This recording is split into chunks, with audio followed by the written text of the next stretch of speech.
When looking at finances for the next generation, it is important to know the risks and plan around them. Here to talk more about this is Nicole Gopoin-Wyrick of Prosperity Wealth Strategies. Welcome, Nicole. Hi, Mare. Thank you so much for having me today. It's great to see you. Great to see you too. It's great to be here. So let's get started. So you recently wrote an article for Retirement Daily about this topic. So can you talk more about some of the risks and setbacks that can get in the way of financial planning? Absolutely. So, part of prudent planning involves evaluating your probability of success based on safe spending and saving targets over your lifetime. And that's fantastic. And it's a really good start. But we can't stop there. We have to pause and say, what if? What could potentially derail that financial plan? And that's part of managing risks. So, risks are fluid and they change throughout our lifetime. So, certain risks exist while we're in the accumulation phase of our lives, while we're still earning income. And those risks include that of a premature death or a disability. So, where that type of planning strategy comes in is looking at what do I have in place to protect my stream of income while I'm still working. However, as we go through the life cycle and near retirement, those risks get smaller and smaller and eventually are likely eliminated as we do approach retirement because there's no stream of income to protect. So then when we examine risks, we have to shift our focus and look more at the risk of perhaps a long-term care event as we age. So our risks change as our life stage changes, and part of prudent planning is looking at those risks throughout the various stages of life.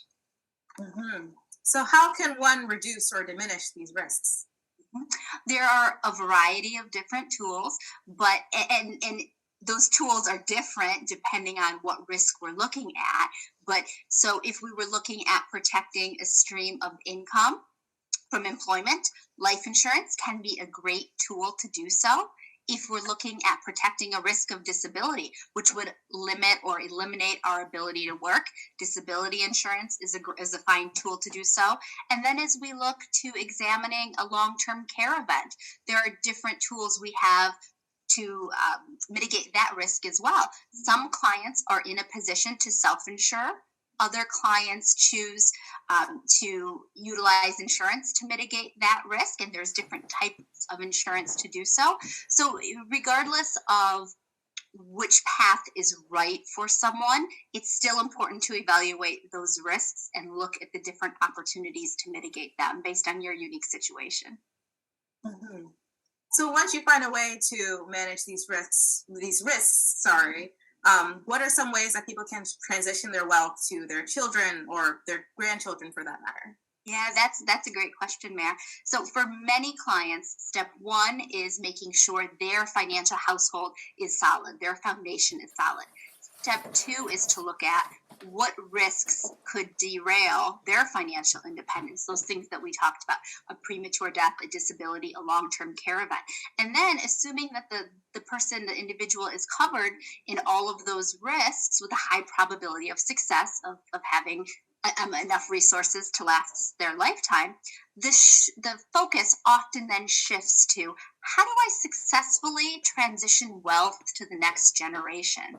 How do I transfer wealth to my kids? And there's a variety of different ways to do that, ranging from very straightforward to very complex and complicated legal instruments that can be put in place. So, for the focus of our chat here today, we'll focus on some of the more straightforward things that someone can do to transition wealth to the next generation.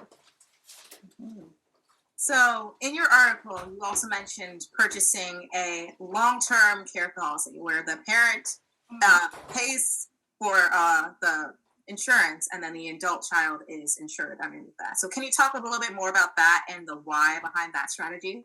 Absolutely. So before we go there, let's just pause for a moment and back up a little bit. So an individual can gift up to $15,000 per year to any individual. So for a husband and wife, they could each gift their $15,000 for a total of $30,000 to one individual per year without incurring any gift taxes. So that's a straightforward and easy way to transition wealth to the next generation without incurring any gift taxes. But many folks want to give to their children on top of that amount. So, assuming a married couple, husband and wife, on top of that $30,000 per year. So, there are certain exclusions in the tax code. For example, the med ed exclusion is one. So, in addition to giving $15,000 from husband and $15,000 per wife to a child, they would also be able to give tuition or qualified medical expenses directly to the institution that incurred the expense. So, for example, if it was tuition, the tuition check would have to be paid directly to the hospital, and that would not be counted towards that $15,000 or $30,000 per year, depending on if it was a married couple or an individual. Same thing with a qualified medical expense, so long as the expense was paid directly to the hospital or the institution that incurred the cost. So that's another way to give additional assets to the next generation. Now, an interesting topic that you brought up was this idea of parents purchasing long-term care insurance and owning the policy and having their adult child as the insured.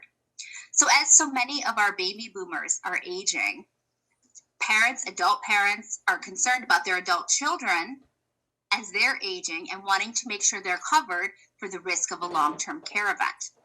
If the parent owns the long-term care policy and pays the premiums on it, that would not qualify for the gift. So the parents could give an additional $15,000 or $30,000 per year without incurring any gift tax to their adult children, in addition to paying for the long-term care policy, which they are an owner of. At the parent's death, they could then name the child as the beneficiary of the policy, so it would transition to them, and it would be a way to make that gift to their child without having to pay any additional gift tax. So, a creative and unique planning strategy for those parents who have adult children who are aging and they want to be able to make sure that their care is paid for as later in life. Mm-hmm. All right. So, is there anything else that you would like to add or to go over once more? Just to make sure you talk to your CPA and your insurance agent to make sure that the policy qualifies and to make sure it's structured correctly. It's really important to make sure that the ownership is correct and the insured party is correct, so that the gift is in fact legitimate and you're not incurring any gift taxes. Mm-hmm. Well, it's been such a pleasure talking with you, Nicole. Thank you for your time and for your wonderful insights. Thank you, Mayor. Hope to talk to you soon.